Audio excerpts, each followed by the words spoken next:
जय student, good morning. आज हम हिंदी में नया चैप्टर स्टार्ट करने जा रहे हैं, चैप्टर नंबर 7। चैप्टर का नाम है नया जीवन। आई होप आप सभी ने चैप्टर नंबर 6 अपनी CW की नोटबुक में वर्कशीट के साथ राइट कर लिया होगा और टेक्स्ट बुक में कंप्लीट कर दिया होगा। तो सभी बच्चे अपनी हिंदी की टेक्स्ट बुक निकालेंगे और मेरे साथ इस चैप्टर को रीड करेंगे और मैं आपको ये चैप्टर एक्सप्लेन करूंगी, ठीक है। तो सभी बच्चे अपनी हिंदी की टेक्स्ट बुक निकालेंगे जल्दी से। चैप्टर नंबर 7 नया जीवन, पेज नंबर है 37। चैप्टर नंबर 7 पेज नंबर 37, ठीक है। तो सभी ने अपनी हिंदी की टेक्स्ट बुक निकाल ली, ठीक है। चलो, चैप्टर का नाम है नया जीवन। इसमें एक गरीब व्यक्ति की बात की गई है, ठीक है। तो सबका ध्यान अपनी अपनी टेक्स्ट बुक में होना चाहिए और यहाँ स्क्रीन पर, और सबकी फिंगर होनी चाहिए। मैं रीड करती जाऊंगी और चैप्टर को आपको एक्सप्लेन करती जाऊंगी, तो आप सबकी भी फिंगर होनी चाहिए। जब आपको स्टोरी अच्छे से समझ में आ जाती है, वो कब समझ में आएगी? जब आपका ध्यान अच्छे से होगा। और आपको जब स्टोरी समझ में आ जाएगी तो आप इसके MCQ, राइट, सही गलत, फिलिंग द ब्लैंक्स, सब कुछ आप आंसर आपको जल्दी से याद हो जाएगा। पर कब? जब हमें स्टोरी अच्छे से समझ में आएगी तब। तो कब समझ आएगी? जब सबकी फिंगर अपनी टेक्स्ट बुक में होगी और सबका ध्यान यहाँ पर होगा। श्यामलाल एक धनी सेठ थे। धनी यानी कि धनवान, यानी अमीर सेठ थे। धनी यानी कि अमीर सेठ थे। श्यामलाल एक अमीर सेठ थे। वे जितने धनी थे उतने दयालु भी थे। वे जितने धनी थे उतने दयालु भी थे, यानी कि वो बहुत दयालु भी थे, दया करते थे सब पर। वह अपना जन्मदिन बड़ी धूमधाम से मनाते थे। श्यामलाल एक बहुत अमीर थे और वो बहुत दयालु थे और अपना जन्मदिन भी बहुत धूमधाम से मनाते थे। आप सब भी मनाते हो ना अपना जन्मदिन, तो वैसे सेठ श्यामलाल भी अपना जन्मदिन बहुत धूमधाम से मनाते थे। इस अवसर पर वह अपने संबंधियों और मित्रों को दावत देते थे, यानी इस जन्मदिन के अवसर, यानी इस जन्मदिन के मौके पर वो अपने संबंधियों और अपने मित्रों को दावत देते थे। दावत यानी कि भोज, यानी पार्टी। हम पार्टी देते हैं ना, खाने पे बुलाते हैं ना। जब आपका बर्थडे रहता है तो आपके फैमिली वाले, आपके फ्रेंड्स आपके घर आते हैं, केक कटिंग करते हैं, खाना खाते हैं। तो इसी तरह सेठ श्यामलाल भी क्या करते थे? अपने मित्रों को, अपने संबंधियों को दावत पे यानी खाने पे बुलाते थे। उनके जन्मदिन पर, सबका ध्यान यहाँ होना चाहिए, उनके जन्मदिन पर घर की सजावट और तरह तरह के पकवानों की चर्चा पूरे नगर में होती थी। और उनका जन्मदिन ऐसा माना जाता है कि उनके घर की जो सजावट होती थी और उनके घर के जो पकवान यानी कि जो स्वादिष्ट खाना बनता था, वो खाने पीने की जो चीजें बनती थी, वो चर्चा पूरे नगर में होती थी। जैसे कि हम कोई अच्छा चीज किसी के घर बनता और खा के आते तो हम बोलते हैं ना कि उनके घर पे मैं गया था तो उनकी मम्मा ने इतनी मस्त चीज बना के खिलाई थी मुझे। तो ऐसे ही सेठ श्यामलाल के जन्मदिन पर जो खाना बनता था, जिस तरह से उनके घर की सजावट होती थी, वो कैसा होता था? बहुत अच्छा होता था। और वो पूरे नगर में, यानी कि पूरे उनके जो नगर थी, सोसाइटी था, उस जगह पे उनकी चर्चा रहती थी। एक बार अपने जन्मदिन के उत्सव के बाद सेठ जी अपने कमरे में बैठे थे। एक बार क्या हुआ कि उनका जन्मदिन मनाने के बाद वो अपने कमरे में बैठे थे कि पर्दे के पीछे से उन्हें किसी की परछाई दिखी। कि पर्दे के पीछे से उनके किसी की परछाई, जैसे हम परछाई चलते हैं तो शैडो दिखता है ना, तो उनको किसी की परछाई दिखी अपने कमरे में। आके देखेंगे पेज नंबर 38। वहां कौन है? बाहर आओ। वो क्या बोले? उनको परछाई दिखती है तो वो बोलते हैं कि वहां कौन है? बाहर आओ। देखो यहाँ पे आप देख सकते होगे कि यहाँ पीछे एक आदमी पर्दे के पीछे छुपा है, तो उन्हें लगता है कि कोई है, तो वो उन्हें बुलाता है कि बाहर, वहां कौन है? बाहर आओ। वह चिल्लाए। पर्दे के पीछे से एक व्यक्ति बाहर निकला और डरते डरते बोला।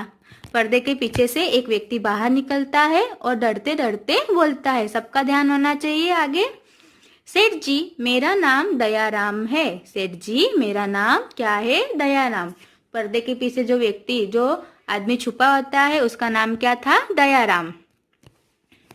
मैं कोई चोर नहीं हूँ। क्या बोलते हैं? मैं कोई चोर नहीं हूँ। मेरी पत्नी बीमार है। मेरी पत्नी क्या है? बीमार है। और मेरे बच्चों ने 2 दिन से कुछ नहीं खाया है। दयाराम क्या बोलता है? पर्दे के पीछे छुपा रहता है बेचारा। फिर जब दो सेठ श्यामलाल उसे बुलाते हैं तो दयाराम क्या बोलता है कि मैं कोई चोर नहीं हूँ, पर मेरी पत्नी बहुत बीमार है और मेरे बच्चों ने 2 दिन से कुछ नहीं खाया है। आपके घर से आती स्वादिष्ट पकवानों की सुगंध ने मुझे इस ओर खींच लाया है। जब हमें बहुत जोर से भूख लगती है तो हमारा ध्यान क्या रहता है, खाने पर। तो उसी तरह इसके बच्चे ने 2 दिन से कुछ नहीं खाया था, इसकी पत्नी बीमार थी और इनके घर से जो खाने की खुशबू आ रही थी वो उनको यहाँ पर खींच लाती है। मुझे क्षमा करे सेठ जी, और क्या बोलते हैं, मुझे माफ कर दो सेठ जी, मैं कोई चोर नहीं हूँ। आगे देखो, श्यामलाल जी दयालु थे। श्यामलाल जी दयालु थे, सो उन्हें दयाराम को कुछ पैसे और भोजन देते हुए कहा। श्यामलाल कैसे थे, बहुत दयालु थे, बहुत अच्छे। अभी हमारे घर में कुछ कोई इस तरह से आ जाता तो हम क्या करते, उसे मारने लगते, उसे डांटते। पर सेठ श्यामलाल कैसे थे, बहुत अच्छे थे। उन्होंने उसकी बात सुनी और जब बात सुनने के बाद उनको उस पर दया आई तो उन्होंने उसे कुछ पैसे और भोजन दिया, यानी खाने के लिए खाना और कुछ पैसे भी दिए। देखो दयाराम, इन पैसों से तुम कोई काम धंधा शुरू कर लो। क्या बोला, देखो दयाराम, अभी तुम्हारे पास कुछ खाने को नहीं है तो मैं तुम्हें खाने को देता हूँ और पैसे भी देता हूँ, और तुम इस पैसे से क्या करो, कुछ काम शुरू कर लो, यानी कुछ कमाने लगो। यदि ईमानदारी और मेहनत से काम करोगे तो अवश्य सुखी जीवन बिताओगे। और क्या कहा, यदि अच्छे से काम करोगे तो अवश्य ही सुखी जीवन, यानी कोई भी तुम्हें प्रॉब्लम नहीं आएगी, कभी भी तुम्हारे घर में खाने की प्रॉब्लम नहीं आएगी। और सुखी जीवन यानी अच्छे से जीवन व्यक्त करोगे, तुम्हारे बच्चे अच्छे से पढ़ेंगे, खाना खाएंगे, कपड़े पहनेंगे, कभी भी कोई प्रॉब्लम नहीं आएगी अगर तुम अच्छे से ईमानदारी से काम करोगे तो दयाराम श्यामलाल सेठ क्या करते हैं, उसे पैसे देते हैं और मिठाई देते हैं और बोलते हैं तुम इस पैसे से कोई अच्छा सा काम शुरू कर देना, जिससे कभी भी तुम्हें कोई प्रॉब्लम नहीं आएगी। आंखों में खुशी के आंसू लिए दयाराम घर की ओर चल पड़ा। आंखों में क्या हुआ, खुशी के आंसू, कि वो सेठ श्यामलाल उसको समझे, उसने उसकी मदद की, उसको पैसे दिए। तो पहले डर गया था कि कहीं ये मुझे मारने नहीं लगे, पर श्यामलाल ने ऐसा नहीं किया। उस दयाराम को अपने पास बुलाया, उसे पैसे दिए, उसकी बात सुनी और उसे काम करने के लिए उत्साह दिया। एक वर्ष बीत गया, यानी इसके बाद 1 साल क्या होता है, बीत जाता है। इसके बाद 1 साल बीत जाता है। एक दिन सेठ श्यामलाल अपने बगीचे में बैठे अखबार पढ़ रहे थे। एक दिन श्यामलाल अपने बगीचे में बैठे क्या कर रहे थे, अखबार पढ़ रहे थे। जो सेठ जी थे वो अपने गार्डन में बैठकर, अपने बगीचे में बैठकर न्यूज़पेपर पढ़ रहे थे। तभी एक व्यक्ति मिठाई का डब्बा लिए उनके पास आता, देख रहे हो ना, तभी एक आदमी उनके पास आता है, क्या लेके, मिठाई का डब्बा लेकर आता है। तो देखने पर सेठ जी ने पहचाना कि वह कोई और नहीं बल्कि दयाराम था।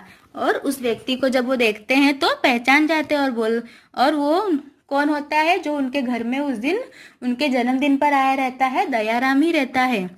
अपनी ईमानदारी और मेहनत के बल पर वह एक सफल दुकानदार बन चुका था। अपनी ईमानदारी और मेहनत के बल पर वो एक सफल दुकानदार बन चुका था, यानी कि जो दयाराम ने जो पैसे उसको दिए थे उसने उसका क्या किया था, अच्छी सी दुकान खोली थी। उसकी दुकान भी अच्छे से चलने लगी थी और उस खुशी को व्यक्त करने के लिए हम कोई हमारी मदद करता है तो हम उसे थैंक्स बोलते हैं ना, तो उनको थैंक यू बोलने के लिए मिठाई का डब्बा लेके उनके घर पर आता है और उन्हें धन्यवाद करता है।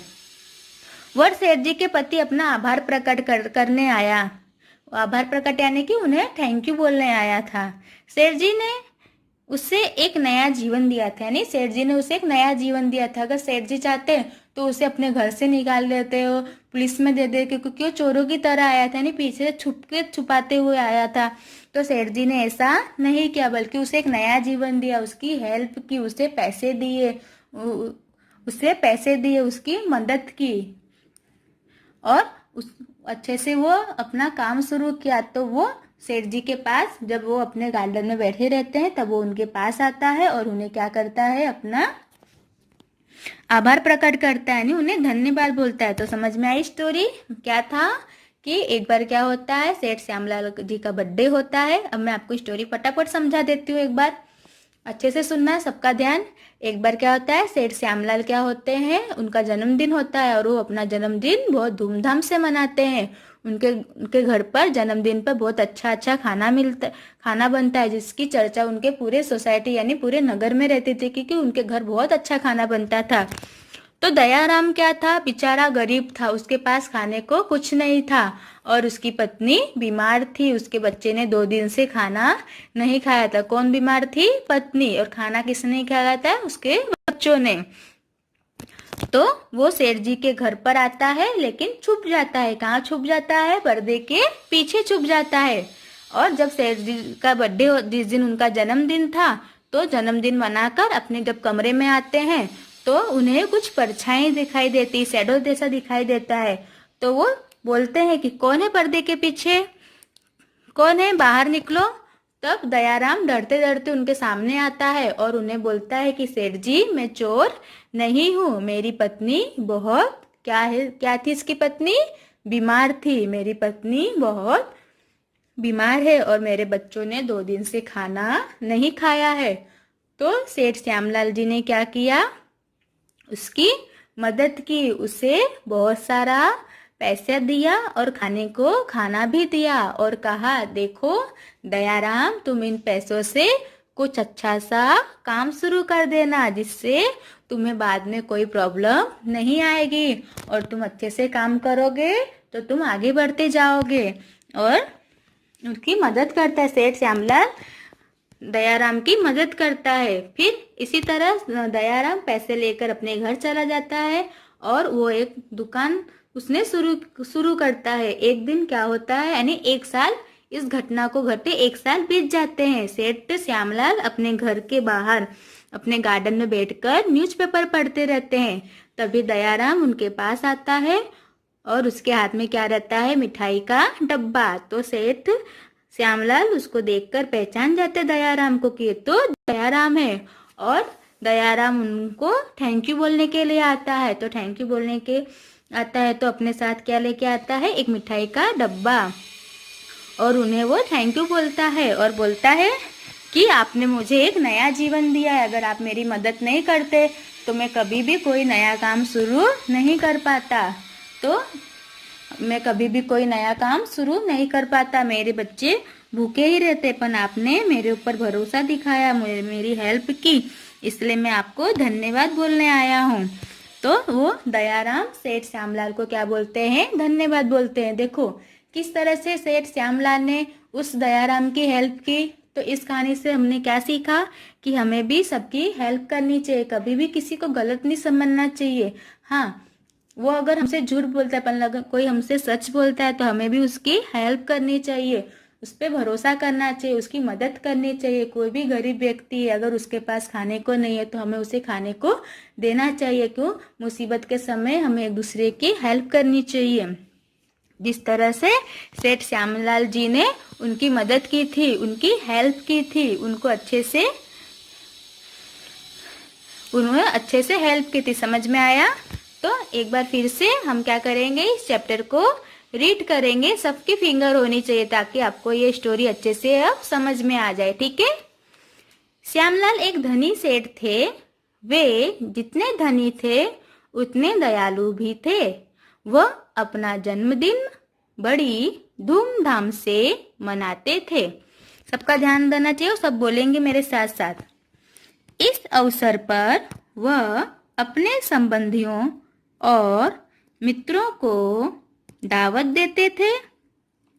उनके जन्मदिन पर घर की सजावट और तरह तरह के पकवानों की चर्चा पूरे नगर में होती थी।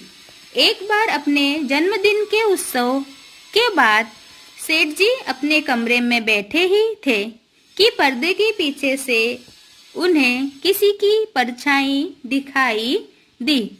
वहाँ कौन है? बाहर आओ, वह चिल्लाए। पर्दे के पीछे से एक व्यक्ति बाहर निकला और डरते डरते बोला, सेठ जी, मेरा नाम दयाराम है, मैं कोई चोर नहीं हूँ। मेरी पत्नी बीमार है और मेरे बच्चे ने 2 दिन से कुछ नहीं खाया है। आपके घर से आती स्वादिष्ट पकवानों की सुगंध ने मुझे इस ओर खींच लिया है। मुझे क्षमा करें सेठ जी। श्यामलाल जी दयालु हो तो थे ही, सो उन्होंने दयाराम को कुछ पैसे और भोजन देते हुए कहा, देखो दयाराम, इन पैसों से तुम कोई काम धंधा शुरू करो। यदि ईमानदारी से, मेहनत से काम करोगे तो अवश्य ही सुखी जीवन बिता पाओगे। आंखों में खुशी के आंसू लिए दयाराम की ओर चल पड़ा। 1 वर्ष बीत जाने के बाद एक दिन सेठ श्यामलाल अपने बगीचे में बैठे अखबार पढ़ रहे थे। तभी एक व्यक्ति मिठाई का डब्बा लिए उसके पास आया। ध्यान से देखने पर सेठ जी ने पहचाना कि कोई और नहीं बल्कि दयाराम ही था। अपनी ईमानदारी और मेहनत के बल पर वह एक सफल दुकानदार बन चुका था। वह सेठ जी के प्रति अपना आभार प्रकट करने आया था। सेठ जी ने ही उसे एक नया जीवन दिया था। ओके, तो सभी को ये चैप्टर समझ में आ गया ना? ठीक है, तो आज का लेक्चर मैं यहाँ पे फिनिश करती हूँ। आपको क्या करना है होमवर्क में, मैं इस चैप्टर की PDF सेंड करूंगी।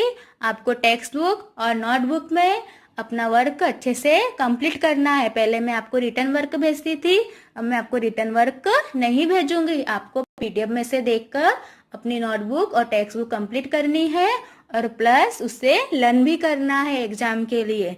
ठीक है, तो आज का लेक्चर मैं यहाँ पे फिनिश करती हूँ। जय हिंद।